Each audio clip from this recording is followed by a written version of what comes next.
નમસ્કાર દર્શક મિત્રો, @ગુજરાતમાં આપનું સ્વાગત છે। બનાસકાંઠા લોકસભાની બેઠક પર ભાજપ અને કોંગ્રેસની ટક્કર બરાબરની જામી હોવાનું નજરે આવી રહ્યું છે।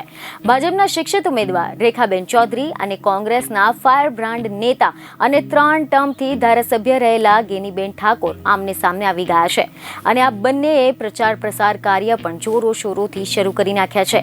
જેમાં હાલ તો કોંગ્રેસના ઉમેદવાર ગેનીબેન ઠાકોરે પણ પ્રચાર સભામાં પ્રહારો કરવાની શરૂઆત કરી નાખી છે। આ દરમિયાન ગેનીબેન ઠાકોરે ભાજપ પર પ્રહાર કરતા જણાવ્યું હતું કે ભાજપ સીબીઆઈ દબાવવાના પ્રયાસ કરે છે। ગમે તેટલા કેસ કરો પરંતુ મને દબાવી નહીં શકો।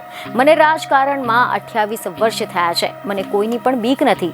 હવે જો આપણે આના વિશે ડિટેલમાં વાત કરીએ તો ખબરો એવી મળી રહી છે કે ગઈકાલે સમશેરા ગામે જાહેર સભા યોજાઈ હતી, જેમાં ગેનીબેને સરકાર પર સવાલ કર્યા હતા અને જણાવ્યું હતું કે મને 28 વર્ષ રાજકારણમાં થયા, જેમાં ભાજપ હોય, સીબીઆઈ હોય કે પછી પોલીસ હોય, તમામ એજન્સીઓ દબાવવાનો પ્રયત્ન કરે છે। તો મારી કાયમી એક જ વાત રહી છે કે તમે આ ગેનીબેન ઠાકોરને દબાવી નહીં શકો। ગમે તેટલા જુલમ કરો, ગમે તેટલા કેસ કરો, પરંતુ ગેનીબેન ઠાકોરને નહીં દબાવી શકો, કારણ કે હું 2007, 2008, 2017 અને 2022 આ 4 વખત વિધાનસભાની ચૂંટણી લડી ચૂકી છું અને દરેક ઉમેદવારને ચૂંટણી ફોર્મ ભરવા માટે તેનું સોગંદનામું કરવાનું હોય છે અને આ સોગંદનામામાં મારે માત્ર એફિડેવિટની ખાલી તારીખ બદલવાની હોય છે, બીજો કંઈ જ સુધારો વધારો કરવાનો હોતો નથી અને એટલા જ માટે મને કોઈની બીક નથી।